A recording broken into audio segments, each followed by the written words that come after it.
Welcome to season 3 of the POV podcast. My name is Kate Chira, your able host, and it's exciting to be here shooting from Box Studios. If you didn't know, now you know. And of course, this episode, I sit with a woman who has been able to be in front of the camera and behind the camera, something that doesn't happen so commonly, but she decided she's going to take her career into a different level. Ashley Murugi, an actress, a PR consultant, a film consultant, and of course, a communications consultant. Have I said it all? Niongeze ingine? An award-winning film producer. Oh, lest we forget, award-winning film producer. Why?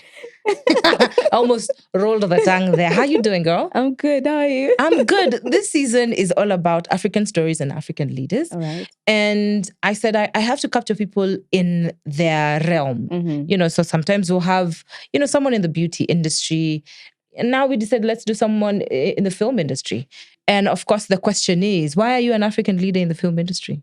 Apart from being an award-winning, because I know you're going to jump on that one. What makes you an African leader? I'm a woman. And I started leadership when I was 25 years.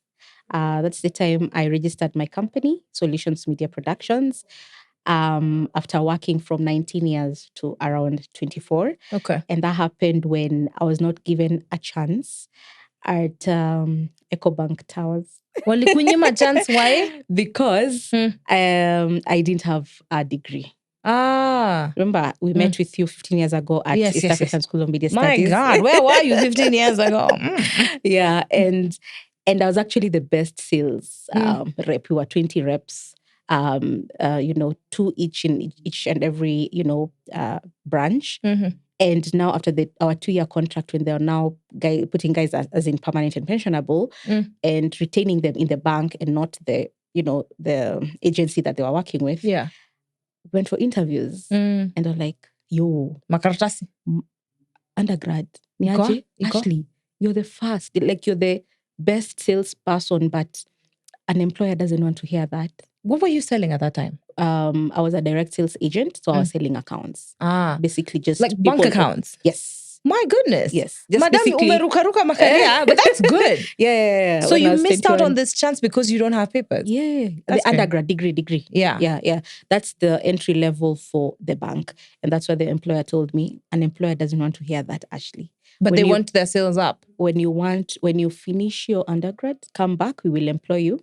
But if you want to continue as sales, you can still continue. And that's when I resigned and started my own thing so that now I can go back to school. It's funny. I wanted to do a topic about it. I met some Chinese contractors and of course we had Africans in the meet. And they were like, I've experienced being employed maybe in the Western world and in the Eastern world because China is in the East. And they're like, the East are not so keen on papers. It's performance. Yes. They are very performance-based kind of people. Yeah. And I'm like, is that something we should embrace? We should. Because being a leader in sales and then missing out because you just don't have a paper, I think they're missing out on someone amazing. But anyway, it pushed you to make your own. Can you imagine? It pushed me actually. Yeah. And everything is a push. I really thank God that happened because maybe I could have just been comfortable and then that's it. So that happened. I just, took a break for like 2 weeks. And I just thought about my life and I was like, now what do I do? Yeah. And I was dating a very awesome guy at that time, my ex-boyfriend, my first ever boyfriend. Yeah. He's very entrepreneurial as well. He was in the IT industry, has just finished my diploma in mass communication where we met at ISIMS. And he told me, Ashley, even me, I'm looking for a job and I'm from Strathmore. And I've done my degree in IT. Let's start our own companies. And that's how I did it. He started his, you started. Correct. Actually, our names of the companies, I don't want to say his company name, but they're like almost. No, I can't. Not atajua. Not Google on, but they are almost the same. Yeah. So 2 young people came together and you guys were, excited. How did this company go? How is it doing? It's good. Yeah. Actually bumped into him just the other day after 5 years of not seeing each other. Wow. And we were both shaking. Why? Allah, maybe sparks were flying. Because we didn't. Nakwambia naongea nyingi ya wasi bibi yake ataona.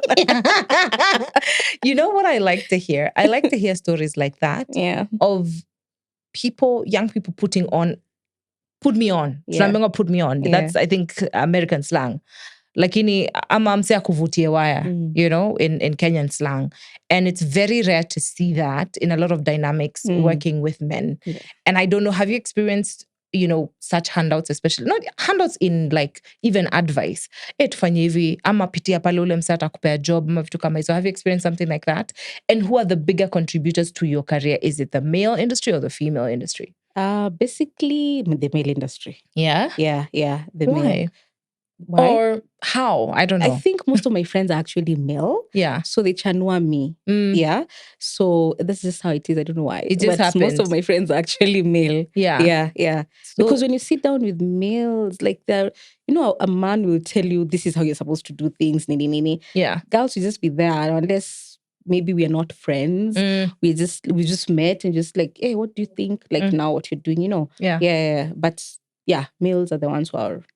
I think I've had different experiences. I've been put on by a lot of women, but also I can't deny there are a lot of men in my life who have been able to be like, fanya hivi, ukifanya hivi, utapata opportunity. There have been those differences. But I'm so glad to hear that you were in a relationship with someone who wanted you to win.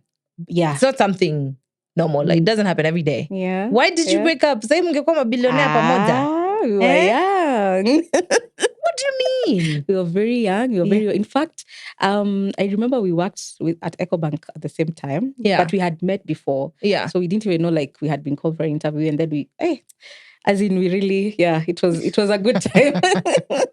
Would you, a good time. Moving forward in your life, because I know you're prospecting to have a family and things like that, would you be open to working hand to hand with your husband to, Definitely. Yeah. Work in the same industry, work in the same office? Not necessarily in the same industry or in the same office. No. Yeah. Yeah, but, building an empire together. I think it's prospective, and it's really good for people to come together. I realize if you want to walk this journey, lazima utembee na watu pamoja. I'm very intentional in my friendships. Yeah. I'm very intentional in my relationships. I love that. So everything has to be, what are you giving me? What am I giving you in terms of building each other up? Yeah. Yeah.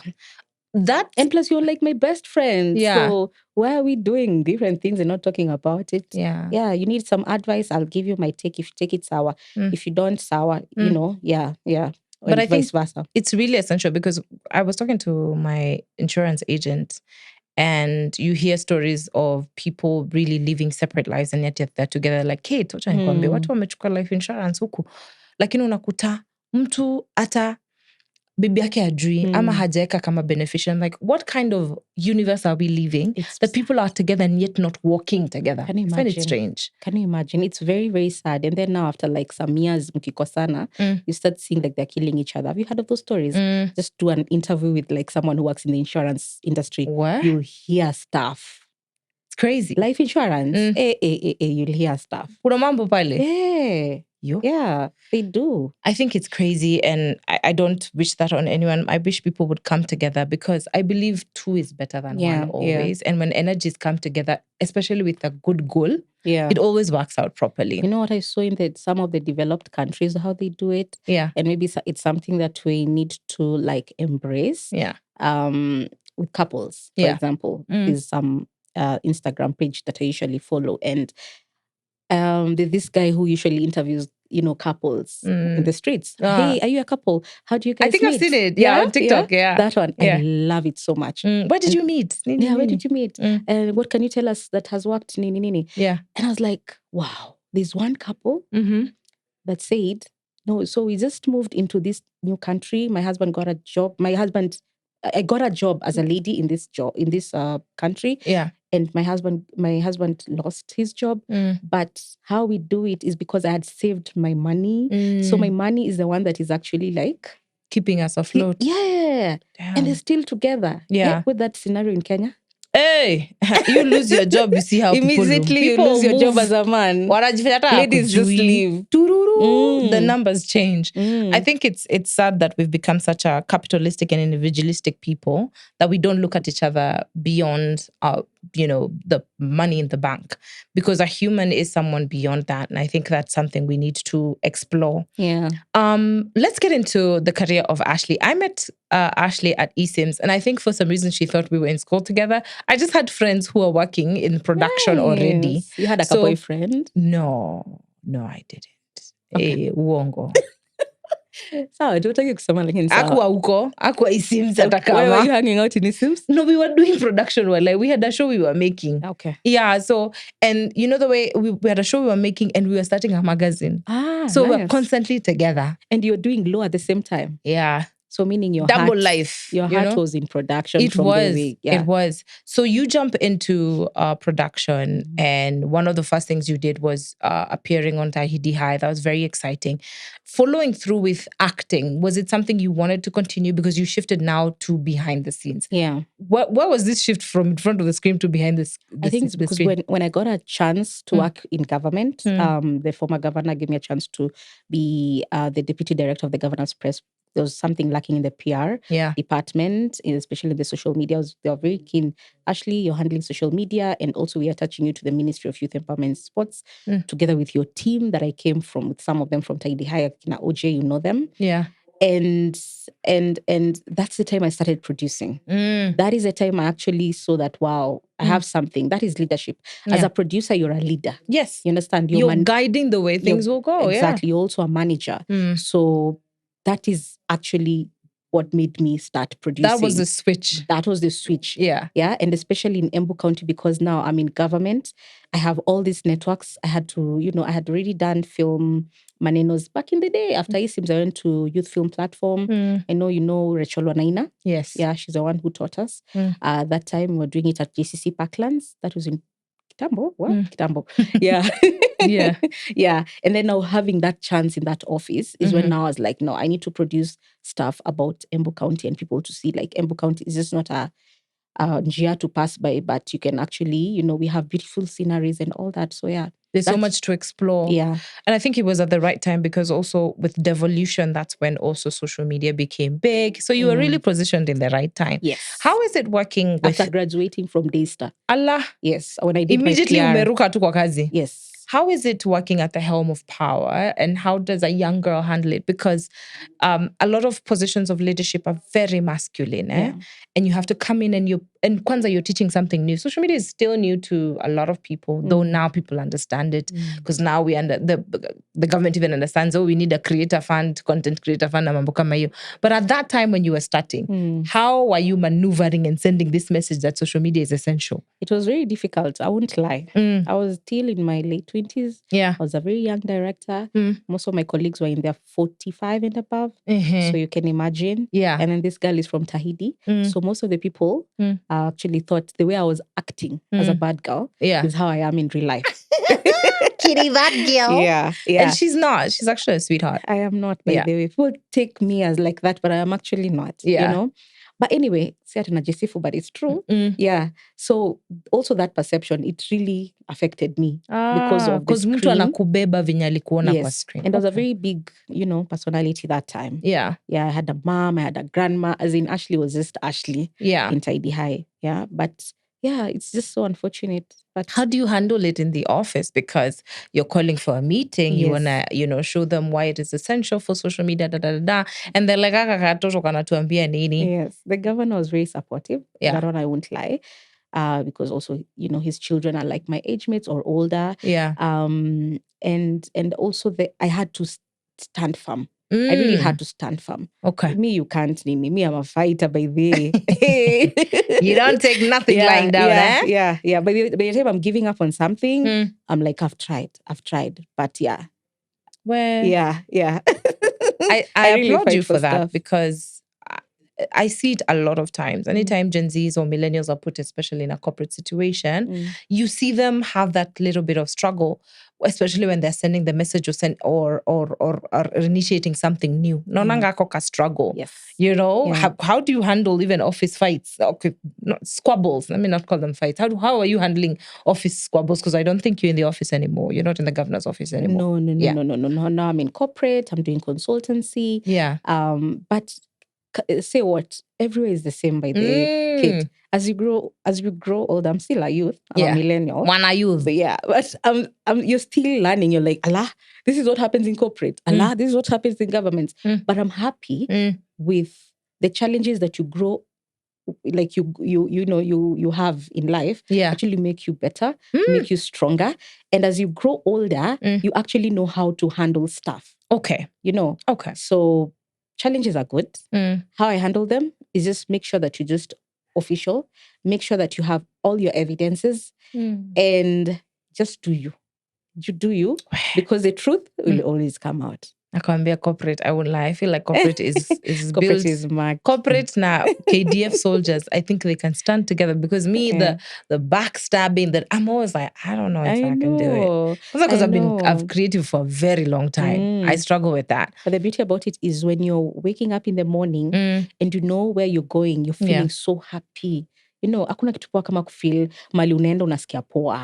Yeah? Because you love your job. Yeah. You're not doing it for the money, but you're doing it just because of the talent that you have, the opportunity you've been given. There's so many people who have been placed in places because they have godfathers, I'm a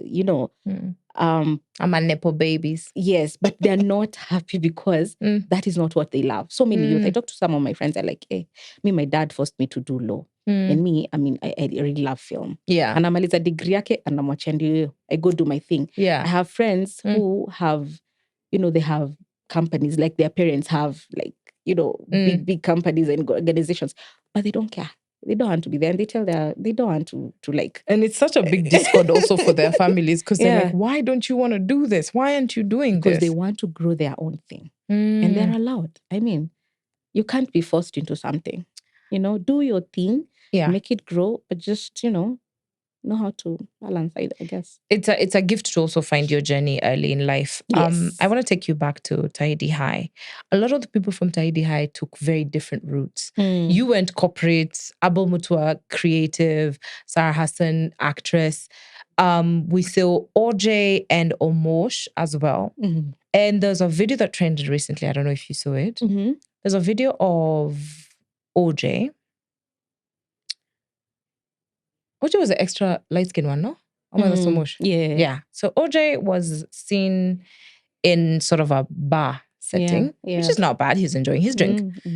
And guys were like, what happened to this guy? He was top actor, things like that. And I don't know, what is your relationship with your former actors right now? Are you guys still talking? Yeah. You guys all talk? I actually called him. Yeah, he's in Meru. He's doing a lot of stuff in Meru. Yeah. He usually hosts karaoke and all that. We talked. I was in Embu last week. I called the mom. I visited the aunt. I usually eat at their place. Yeah. They host me when I'm in Embu sometimes, because I no longer live in Embu. Yeah. So we're good. We talked about it, but he just told me, Ashley, I'm a celeb. I was just enjoying my drink, like you said. Yeah. I was with friends, and one of them decided to take me a video. That video, did I talk anything wrong? No, he didn't. Yeah. He was just with normal people. You see, at the end of the day, these are normal people. We are all normal. Yes.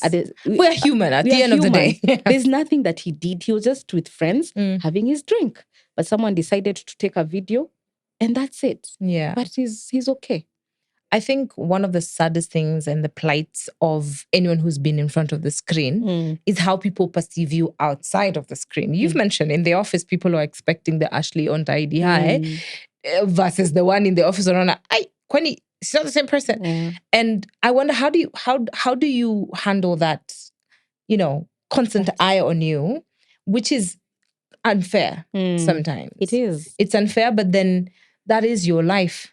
How do you handle it? And how do you feel about how because he was really on Twitter, people went in, they were like, what happened? What's going on? People always think that, he needs help. And the same case happened with Omosh, because I think 2 years back, he asked people to support him, and people came through, help him build a home and, put things back together. I don't even think he's in that home now. I don't know. That story went, left Kidogo. But how do people, because it's a sad thing. It's sad that any little thing you do in your life will be turned into a story. Yeah. It's very, very sad. But the same thing, I feel like, let's talk, social media bullying is real. Yeah. It's not something that we actually talk about. Social media bullying is real. And people just need to stop. It's really affecting the young people. Yeah. It's really affecting the youth and even grown-ups, because you can't just live your your normal life. I might be somewhere having my drink. Okay, I don't drink, I stopped. But you can be just somewhere having, or you can be with someone and a photo or a video will just be taken in and starts trending. Why? You can't live your life both on this side and this side. And then you just see the comments now, the bullying and all that. And, it's really sad. But that in effect by the Have you ever been affected by... Of course. By the bullying online? No, not online. Yeah. But in normal circumstances, like you say, I'm in corporate, I've been in government and everything, and people seeing you on TV and thinking you're that. Having a perception, yes. How did you handle the bullying? I talk to people a lot. I talk. I talk. I don't keep... roho. Yes, I don't keep things to myself. Okay. I really talk. And also therapy, it really helps. Yeah? Yes. You encourage therapy? I do, because I started it. You started going for therapy? I did. How long ago? Late last year. Yeah? Yes. Okay. I do my therapy sessions. And let me tell you, therapy is not just because you are affected, Ama, you just need someone to listen to you. For a minute. And to ask, how is this? Like, Okay. Therapy is good. It's essential. Everyone should take therapy. I'm just advice. Yeah. We're going to take a break for a minute and then we'll get back. And of course, the discussion of handling bullying on social media and in a workplace is something that not everyone can be willing to talk about boldly. Yeah. But you did mention something about therapy. Yes. And being bold enough to say that you do therapy, everyone is like, are you crazy? Everyone usually says, Ashley is so strong. Guy, let me tell you, the strongest people. When people talk about Ashley, they say... Yeah, even the strong people, even these people, the governors you can see and all these people, you'll just say, a strong woman, strong, you're strong. But strong people are actually the weakest. Just so you know. Who are you telling? Hey. Who are you telling? You'd rather pay someone to listen to you. Yeah. Yeah. So that you can at least, you're actually not getting a solution from them, but they're helping you to navigate and to get a solution. That's the goal of therapy. Correct. Okay. So you're able to go through, explain what you went through. Yes. And then you have a different perspective. Yes. They give you a solution. They don't give you a solution. They help you navigate it. And then now you decide on your own. This version of Ashley, I won't lie, I'm very happy. It's a very evolved version because, you've told me you've dropped so many things along the way. You're like, oh, I no longer do this. I no longer do that. The synonym of Ashley Murugi is strong. Is that something you still go by? Yes, I do. You're still a strong woman. Kabisa. Okay. Yeah, I'm strong. Okay. We need to be strong. Yeah? Yeah. I won't lie. I want to drop it. I want to drop that synonym. Really? Because I when I knew that I'm seen as strong, because female friends told me, Kit, you're one of the strongest people I know. And I'm like, strength is only found in adversity. Eh? My strength has been seen because I've gone through things. And I'm like, I no longer want to go through things. I don't want to pitia. Because you see people's strength after they've come out from a battle. But tell you what, that is leadership. When you see that you're actually going through all that, trust me, that is leadership. Najua unataka kukua princess treatment, a girl toto maneno, but that is actually God is anakuweka into a place where utakuwa so good, ama utakuwa, utakuwa kuangalia hivi wasema, hizi ndo vitu ulipitia. Kids. Hey? Na ukaumera. Hey, my friend. That is strength. There's something in you. Yeah? Yeah. That people are fighting. You understand? Hey, yeah. I won't lie. So take it positively. And also the thing of a strong woman sometimes, when you look at in romantic relationships, people use it as, a way to just tag you along even through the crap. That, she can stand it. She's strong enough to handle it. Yes. Atata tukimpitisha hapo kwa reli, ataumira. And I'm like, I don't feel like I want that tag because I'm not going to be that woman. I'm not. I want to be a little bit soft. And I'll tell you why. In the last elections, when Martha Karua was vying with Raila Odinga, she did an interview and she's like, I no longer want to be called Iron Lady. Like, the toughness of a woman, it's beautiful. And I get what you're saying. A lot of female leaders, for them to be seen as leaders, they have to go through some of these treacherous moments. Yeah. But it's building you to be a leader. Yeah. But then you see, women essentially are not supposed to be tough and all that. That's I remember, because I remember she said that she no longer wants to be called the Iron Lady. Because you people you've masculated me into this name that I am not. Because then she's like, I'm a mother, I'm a sister, I'm a friend. Yeah. Other than being this audacious, politician, there's this other part. Yeah. But that's how social media is. I mean, yes, you're a mom, you're a wife, but you're a leader in something. And that's what people admire. Yeah. And that's why we have, our 7 governors out of the 47. Female governors. Female governors. They call themselves a G7. Allah. You understand? Yeah. So, I mean, they're all mothers. Yeah. Most of them are wives. You understand? Yeah. Yeah. So, I mean, that's just how it is. They are our role models for us who are also trying to be that in leadership. We're trying to be in leadership, maybe in politics or in corporate or something like that. Yeah. It's a journey. When you hear their stories, the obstacles that they went through, friends, employers and all those, the society, but you have to keep on fighting because people are fighting something, but one day, one time, the fruits are sweet. You've sat with female leaders a lot. And there's a program we did together, not together, but I was the host for that show, but she had undertaken, I think 7 or 10 films going around with Kenyan female leaders and covering their story. I think that was really like a very impactful story. And what is the one common thing that you see in all these female leaders? Or the one trait umeona ukasema, wote wako hivi? Resilience. Yeah. And the fight. Allah. Oh. Don't joke. Muhimu. Did you see what happened this week that was trending about, the way people were ingiliaing Susan Kihika? She just gave birth to twins. Yeah. Yeah. And she's in her, 50s, yeah.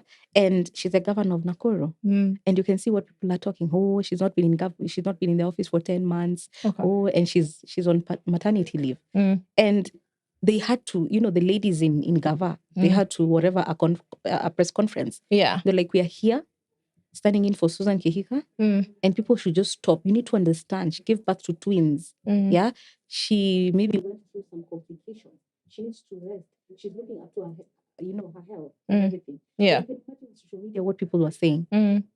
It was really messy. But let's talk about that. If we are to hold ourselves accountable as female leaders, we need to be careful with excuses. I won't lie. The way I looked at it, it kind of felt like an excuse. One, because the silence from her side was seen. Because once you're elected, especially as a governor, you are the leader of that county. So your county people, you can't say your countrymen, your county people are looking to you. And you see absence, it doesn't make the heart grow fonder. It makes it look like there's a power gap. And when there's no statement, I think she gave out a press statement once on paper, but I believe that more could have been done. Like she could have done a video saying something, or even a message be sent by the deputy governor, because there's a deputy governor. Why is the deputy governor not standing in and taking course and doing what they need to do? Yeah. Because that constant question of where is the governor, only for women to come up and defend this. I won't lie. The G7 and the women who are standing in as female leaders in this governance right now, I have a lot of questions, because there are times they've been called to stand up for the right thing and they haven't. But I feel like that particular statement, especially for Susan, and I feel for her because I can imagine having kids, especially, twins, it's not easy. In my family, we have like 5 sets of twins. So it's, yeah. If I get twins. Yeah. Oh, I amen. really want to get Amen. twins. If I ever go that route. Yeah. But I can imagine it's heavy on any woman. But we want to be careful also not to use it as an excuse, because those are the cards our male counterparts will use. Say, oh, they can't come to work because, they're giving birth. That's a side of the coin we need to be careful as female leaders. That if you use this excuse of the fact that you are a mother, you're not able to perform or deliver, it will be used against you. But she's on leave. Either way. She said it. She's on leave. We give birth and everyone comes from a woman. Yeah. Yeah, I think we need to appreciate that fact. We have to have grace. Of course, we have to have grace, because I can imagine, it's a tough time, for anyone. Yeah. It's just, I'm like, let's be careful not to use it as an excuse, because I think the press statement had to be there because of what's going on. We're still trying to, to fight for our seats as women and all that in government and all that. So, Yeah. When you keep quiet as well, things will just go haywire.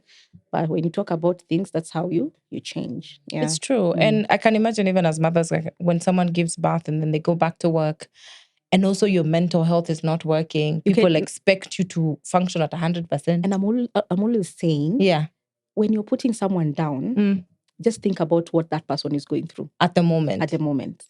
Yo. Yes. If you say you're going for therapy in your workplace, how are you supposed to be handled? Hey, that's a topic for another day. Now, let me just say something. Yeah. What I've realized in other industries or even on set, first of all, let's appreciate and say that we need therapies. We need therapists as part of Jubu. Yes. Understand? Whether in the corporate system. Whether in corporate, whether on set. Yeah. Because it's a lot. Yeah. I mean, you're at work like for 10 hours. Yeah. That's the time you spend your day, either at work or in bed. Yes. You understand? That's why we usually say you need a very comfortable mattress and a very nice bed, a very beautiful bed, because that's where you spend most of your hours. Yeah. Or at work. So what you do, you really need to love it. And if you don't, then if it's giving you the money, go for therapy and just do. You understand? Yeah. So we need to have this therapist on set, number one. We need to bring a therapist in corporates.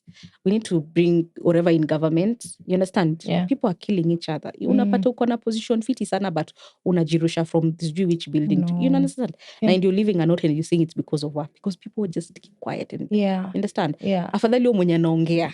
Yeah. Funny thing now, people who talk are the ones who are looked at as so wako sawa. Kumbe ni outlet. Yeah, it's an outlet. Yeah. But also they, like me, I really talk a lot. Yapa. We are called yapas. Yes. Even but me deep and my down yapa. also, I know what I go through. Yeah. So I need to, go for therapy as well. And that's why I started therapy. Because as you're adulting, things are just happening. You're like, yo, ay, Mungu saidia, ningekuwa tu mtoto for the rest of my life, yawa. What is all this? Yeah. But again, what I came to realize, in some place where I used to work, there's a time I felt a lot of pressure. Yeah. Because you're asking for training and you're not being given the training. When you're being inducted in your... Yes. Yeah. They expect you to perform. But of course you'll perform. Yeah. But it just figured a point where I just needed a mental health break.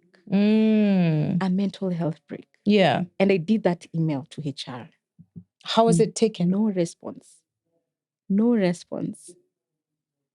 Yeah. And I kept on asking, do you guys have a therapist? I need it. In the office. So that it can be able to help me also continue doing my duties. Work. Yeah. Understand? Yeah. And I think that was not taken lightly. That's the time now things just started, Kurusha. Yeah, like unapata tu haya. The office squabbles started becoming. I just don't want to go into details about it. Yeah. But you should, because you could be helping someone who's just learning about corporate. But what I'm trying to say is when you're seeing into that vulnerability, like people look at you, you're strong and you're asking for therapy, or like ichukuliangi very serious in Kenya. And that's why you see, like in the developed countries, mental health is usually taken number one. Immediately you tell your employer, like, I just need a break, my wife or my husband stressed me, you're told, take your off. Yeah. Yeah. Just take an off, go and do this. Okay, we can get you something to help you. Yeah. But in some organizations, when you start talking about it and you say that you need help, they're like, no, this one won't perform. You need to replace them. No, this one won't. And it's sad. It's really, really sad. So how did you stay employed? You decided to leave? What happened? No. Just a lot happened, but it's a case for another day. Okay. But what I'm trying to say is, at workplaces, people need to have a therapist. It's essential. Yeah, don't, because that's how people kill themselves. Yeah. Or that's how just people go into alcoholism. Yeah, especially introverts who don't know how to maneuver, express themselves. Yeah. You understand? Yeah. So you've just reminded me, there's a radio presenter who sued I sued my former employer, by the way, but it wasn't about mental health. You did? I sued because of salaries.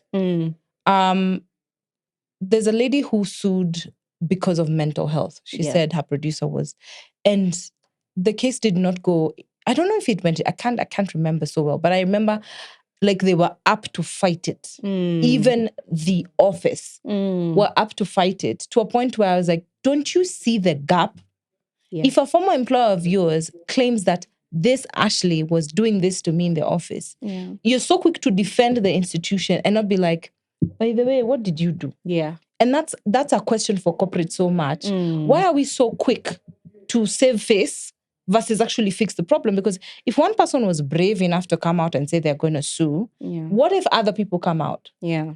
And then it becomes a whole issue. People start saying, oh yeah, this is what's been happening. What's going to happen then? Yeah. The thing is, you need to put people who, leaders who actually are can listen. Yes. Most of the leaders don't, or most of the managers don't listen. They just want the numbers. Yeah. They just want performance, which is supposed to happen. Of course. Right? Of course. But the thing is, think about that person who's making that to work. Yeah. You understand? Yeah. Like you're handling pressure at work, you're handling maybe family, maybe you have kids, you have school, you have a lot. What is happening to our country? You see what has been happening to our country. There's so much that is happening. And like I said, therapy or mental, you just need to talk to someone. You understand? Because they give you an avenue and they tell you how to go about it, or they give you an avenue. But you have to decide if that's what you want. Of course. It's like going to rehab. Yeah. You won't go to rehab to stop, but it's helping you to stop. It's taking you through the journey. Yeah. To decide if you're gonna stop or not. I'm learning so much, but I'm grateful that you're vocal about it, and the fact that we have to institutionalize therapy and psychiatry in everything, in schools, hospitals themselves, all offices. I hope it happens, and I hope in everything that you do, any organization that you have, and just don't look at people who ask for a mental health breaks or therapy like it's a weakness. No. Look at it as a challenge. Sit down with this person and ask, what's up? And even more, imagine they have the courage to say it. Yeah, they have the instead courage of hiding. to say, imagine. Yeah. How many people kill themselves? And I'll keep on repeating. How many people go into alcoholism because there's a demon that you're fighting. Oh. Yeah. And well, nakwambia, we can get into that for... And when you talk about OJ, I was just thinking when he told me, Ashley, I'm okay. But the thing is, akiona yo, how many times has OJ been killed on social media? Like twice or thrice. Yeah. Unapata family mamake anampigia. That's so bad. Kwanza those claims of someone has passed away and they haven't passed away. That is very bad. So, I just feel for him, and I'm like, he's my friend, he's a very good friend of mine, but I mean, people just need to chill out. I know. Yeah. I want to get into your work in film, because I feel like that is the core of your work. As much as communications and consultancy is something that you do, someone would wonder, what is film consultation? Yeah. How does someone consult for films, and how does that work all together? For example, you might find all companies need to do like maybe documentaries on, how they do their things or their products or their services, right? But they don't know how to go about it. Yeah. So that's where you come in. And they specifically, we want film docus for all our counties in terms of this product or this service. Yeah. So how do we go about it? So that's where you come in as a consultant. Yeah. It's like you're advising, or you're the lead. Maybe there's a team, an internal team, but you are the lead in terms of advising and telling them how to go about things. Leadership again. Okay. At the same time. Do you feel like this has risen over the years, or are we still like, because I remember someone was saying after COVID, it's one of these billionaires, I forget, Kevin O'Reilly. He sits at Shark Tank, and he was like, the new careers that are going to make sense are production, photography and all that, because now everything is being broadcasted. Yes. Have you seen the rise? Yes. Since COVID? Kabisa. Yeah. I'm happy everyone is doing. Yoni, we were just talking to a certain lady here. Yeah. And I was asking her, what do you do by the way? Because we come from the same county. Just, you introduced me to her. And she said, I'm a podcaster. Can you imagine? And that's a career. Yeah. I'm a content creator. That's a career. Yeah. That's it. Photography, that you're doing videography, you're on social media. That's it. That's where we're heading. And that's where we are at. AI is here as well. Yeah. So, yeah. There's going to be a lot of changes. Keep on evolving. Yeah. Yeah. I think that's what we want in life, an evolution of of people accepting that, content creation is the new way to go. Yeah. I want to see your content creation era, because I feel like you're very corporate. I want to see your content creation era. It's going to be fun. Come with me as I go to the county with the governor and things like that. I've been talking to, some of my mentors into that space, and they're telling me, Ashley, can you just start your thing now? Can you just start your thing because of the networks that you have and everything? Yeah. Yeah. So, but hata then just started. So, kila kitu iko na time yake. Yeah. I can't wait to see your content creation era. I think it's going to be very exciting to see that. Yeah. Mine will just be women. Me, I just like... You like women in leadership, women empowerment. Women in politics, women in leadership, women in film, women in... Let's hear it. Someone might say I'm a feminist. No, I'm not. I love men so much. But being a feminist is not a bad thing. Yeah, it is not. But, yeah.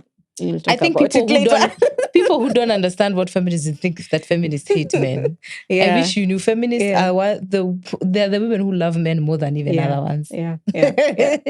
Because, we want, all humans to be seen as equal. Yes. The plight of being a very career-led woman is there's a part of your life that might take a stop. And it always makes you question, what role do you want to play in this world? Mm-hmm. Because women are always levied, you choose one. Mm-hmm. Are you going to be career or family-led? Mm-hmm. But of course, when we see people like G7, the 7 female governors in Kenya, we're like, okay, I think people can handle both. Mm-hmm. But let me ask, as you were rising in the ranks, Mm-hmm. did you ever have those questions, or were they thrown to you? Mm-hmm. Because you're a young woman and you're a good head on your shoulders. You're very career-driven. And that question of, can you be able to handle a home as well? Yeah. Has it ever been thrown to you? How does your family handle it? Because it's always a question. Because I'm like, Kate, let me tell you, you don't need to be a mom. Having kids is one thing, but being a mom is another. Yeah, two different things. I'm a mom for my nieces, my nephews, my grandparents, my mother, my brother. Yeah. I feel like I'm doing a lot for guys, for my family. I make, and you can ask any family member, like I'm that person who brings family together. Okay. I have not been privileged to have my own yet. Okay. Yeah? Yeah, because I'm very choosy. Choosy is good, girl. Hey, choosy is very good indeed. Yeah? Please. Because this is a lifetime thing. You gotta make a good decision. But the thing is, having babies does not make you a mom. Okay. I have many male friends who actually, now they're in their second marriages or third marriages, and they actually have kids from the difference, whatever. And I'm like, where's their mom? They're like, alishindwa, akaniachia mtoi. Yo. Yeah. Having kids is one thing, but being a mom is the other thing. Yeah. But the thing is, everything, I take my life as like in stages. Yes, of course. When I feel like I've figured to this point, now I can concentrate. Yeah. I have one particular aunt of mine who keeps on telling me, Ashley, the way you take your career life so serious and so nice. Yata we hiyo sekta ingine uangalie. I'm like, oje kuzuna kutanga mahali moja, you are strong, alafu ingine unalegeza. Si ati nalegeza. Niju unapata the right person. Okay. Yeah. And I think also, one person commented, it's because every person that I talk to might be like men, might be a potential, but I usually go the business way. You're like me, baby. I've done it in a video once. I told someone, let me tell you, me conversation in Anzanga, hi, coffee. Then, there's a certain bank, Yeah. I'm always on to the next. How are we making money? How are we doing this? So I was told to stop. And that's the time I actually realized, by the way, I'm always talking about what to the wise? That's the person you need to pick. But because she will make you will make sure you're breaking bank. What do you mean? Men fear and strong women. Kids. If I were them, I would pick a strong one today. A friend of mine, a guy told me that men fear strong women a lot. They'll take you out. Not men, weak men. Yeah, weak men. Okay. Weak men fear strong women because you're only scared of something that you intend to conquer, and there's nothing you need to conquer. Yeah, you need to collaborate. Correct. Unakonga nini? Si tufanye tu pamoja. Yes, I think so. I think that's the way to go. Yeah. We are in a certain group for women filmmakers together, and it would be inauthentic of me not to mention one of the greatest concerns is coming together as women and sending the right message. Recently, there was an actress who came out to say that she was, violated and harassed on set. Yeah. And allegedly, Apple heavy on that. She said allegedly it happened. It's actually happened. The case is ongoing in court. It's a very big case. And one of the things that we want to do as women in film production, actresses, writers, script writers, the ladies who handle the lights and all this, one of the things that we want to do is to make sure that we stand on the forefront for any woman who is caught in such kind of a mess. And I won't lie, the association did not go, as planned because a little bit of squabbles here and there. And then now it kind of puts a check on women can't come together. Yeah. Do you think so? Women can't come together? They can't come together. Women can't come together? Yeah, women can come together. But if you look at that group, how many are we? We are 243 women. That's a lot of women. When you look at the people who are talking, how many are they? A handful? Like 10. Yeah. There's smart women there. Yeah. Who are just watching. And actually, there are like 3 who called me and they're like, what? Yeah. 10 specific women. That's, you'll find like out of the 10, maybe 2 or 3 are the instigators or something like that. Yeah. And you know how that happened. Even the founder had to start therapy and go on a mental health break for quite a long time. Yeah. Because of the committee members who were trying to, take her position and saying that she is a co-founder and all that, which is very sad. Yeah. And it's bad. Women can come together. Yeah. But they just need to appreciate each other. Because it's something that you're coming with. We. Yeah, we because need to we cannot separate ourselves from it. Yeah. Yeah, we need to work together. We need to appreciate what you're bringing on the table, what I'm bringing on the table, and let's do it. Yeah. Let's work together.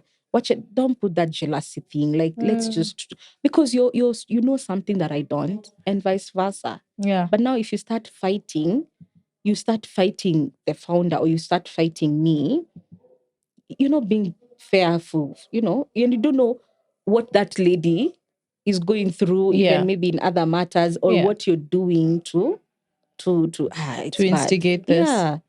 I'm always saying that think about that person. Yeah. As much as you're doing what you're doing, have some grace to think about that person that you're hurting. Yeah. Yeah. Look for that person, have coffee with that person. What is happening? Let me hear your story. Yeah. And then advise that person. Don't be too fast to whatever. And that's why you always saw that I was in her side. Yeah. As much as she told me her story, but I'm watching how she's being bullied and all that. But I'm like, oh, okay. Now I see why the bullies were coming from. Now I see why it was happening the way it's happening. Is it essential for women to have their own association? Because there's already an association for Kenya filmmakers. There's an association for Kenya Actors Guild. So is it essential for women filmmakers to have one? It is very true because of what women are going through on set. Yeah. Yeah, and in the creative industry. Okay. Yeah, even in government, the COG. That's why we have the G7, the governor. Yeah, they launched their own whatever. G7 thingy program. Yeah. Okay. Yeah, and they're advocating for more women to be governors in 2027 and to be in leadership. Yeah. Okay, I understand that. It's essential because I do understand our film industry is still very young. Women in politics. We have women in what? Yeah. So there's no problem with having an extra one. No, we need to have our own association as women. Yes, we need to. Yeah, because that's how we talk about our matters. Yeah. Okay. Because the male will not understand. We are the only ones who understand what we go through. And when we talk to each other, then you're like, okay, this is how we can help you. We can help each other and da-da-da-da. You remember why she started it? Yes. Because of what she went through. And when she was talking about it with other women on set, she realized so many women it's a common problem. It's a common problem, but they're not talking about it. But she was brave enough to start something so that now women can start, talking about it. And we can have an association that is actually... Yeah. Do you remember any time on set yourself that you went through any discrimination because you were a young actress when you started out? No, I've been very lucky. I only did acting, and then after acting, I started producing. Yeah. So I've not worked in someone's set. Yeah. Yeah. But you actually all your sets, your own personal sets. Producing. Yeah, I've not like worked in like other people's set, but I've been an actress in people's set. So and how was the conduct there? Because I remember you were pretty young when you started out. How are you handled back then? Sawa. Okay, tutaamini kwa sawa wewe ulikuwa pale si hatukuwa. Ilikuwa sawa, but the thing is, you see, you just need to know how to maneuver. Remember, as a lady, you're pretty. Yeah. So everyone anakuona. Hata in corporate, hata in gava, even when I walk into meetings. Yeah. People, I mean. The agenda is always agenda. Yeah, the agenda is just, well, someone will decide whether to listen to you or to look at you. Yeah. Okay. Yeah. So you always have to be able to steer the conversation properly. Yeah, and for me, I'm very firm. Yeah. I'm very firm. Yeah. No, unless tu kubaliane.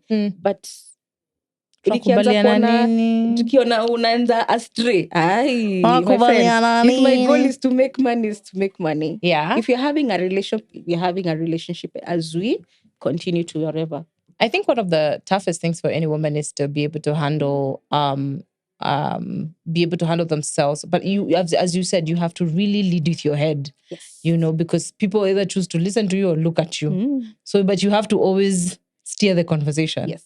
That has been your journey. After wewe kids, a lady. Me, I'm the one interviewing.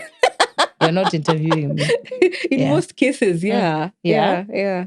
Very true. Yeah. I think it's really amazing to see you walk your journey, Ashley. And I really want to understand more about film consultancy. But I know more and more Kenyans are learning it. You said every product, every institution has to do, film. Yeah. It has to have a film institution. We are visual. Yeah. Now and so that, every product to anauza tractors. Because you're on social media. Yeah. Yeah. We are on social media. And we are visual people. Yeah. It's so rare for people don't read that much. Yeah. A quick 3 video, a short film, and you see what you're selling. That's why you're just like, what do you do? Send me a video of what you do. We are visual. It's easier to explain. Yeah. And also nowadays, yeah, I've come to realize actually, many people have stories to tell. And you will tell a story either through your own experience, what you've gone through, because many people go through it, or what other people have gone through as ikikutouch. Yeah. You understand? Yeah. And I've had recently there's a CEO who told me, Ashley, you're a film producer and I have a story and I have cast and this is where we're going to do the story. Yes. I have the money, but I don't know how to do it. So you came in. That is how film consultancy comes in. Wow. So I take in the whole production. I'm the one employing. I am the one doing everything. And he's the exec. Okay. Yeah. Sasa mmejua venye kazi inachapwa. Watu wako na mapesa huku, but they want to tell stories. I have another friend of mine who did medicine. Yeah. Right now, he's in film production. Yeah. Because that's where he feels their satisfaction. I think people at the end of the day, people want to tell their stories. Tell a story about your life. Tell a story about someone's life, your mom. I am now doing something about my grandma. Yeah. They just met with a best friend 60 years later. Allah. Guess what? And we did the celebration in Karen in December. That's interesting. And I saw a story out there, and I've been talking to some of the media people to cover this story because this is interesting. Yeah. 2 ladies who are friends in their 20s. My grandma is 85. No, my grandma is actually turning 88. We are celebrating her birthday just in April. Utakuwa wapi 88 years? She's turning 88, and this other shush is in Kalenjin land in LD. She's 90. And they were friends as girls. And they were friends when they were at Kenya School of Government those days. Yeah. At in their early 20s, they were not married. Yeah. And what brought them together was one of the daughters of this of the shush, the shush in Kalenjin land. Yeah. Yes. Yeah. Married an Embu lady. And then she was like, I know a friend. Yes. And then now that shush of LD was like, do you know, I have a picture of my best friend when we were in Kenya School of Government. Yeah. Please look for this lady. This someone looks between 20 and 80. I don't know if you look the same. And those days were not, but the name, alimpatia Gina, na picha. Kwambia, look for this lady. This guy got my shusho after 10 years. of asking because now my church is called Abida Igandu. But now alikuwa namtafuta hiyo jina, but now she got married and Of course, she's changed called the name. Abida Mbogo, the husband's name, my grandpa. Yeah. And they kept on looking for Abida Igandu, but eventually someone told them this lady is called Abida Mbogo, and she used to be a matron in this particular school, but Meshosho is a career lady. Yeah. And that's just how they got it. They got, Wow. and after 10 60 years, years. they met. Can you imagine? After 60 years. That's such and a what damn happened is long now time. my aunt, and now my other aunt in the Kalenjin, now I call her my aunt, in the Kalenjin land, wakaanza sasa coordinate from both families. So hata ma-aunties wetu wa kutoka Switzerland, wa kutoka wapi wapatane. No, sasa tuli make sure wako around Kenya, and then now we did one big celebration of introducing both families. It's so, and this story is about friendship. How friendship is so important for ladies. And that's how I looked at it. How is it that you're so good to someone that you're actually remembering them 60 years later?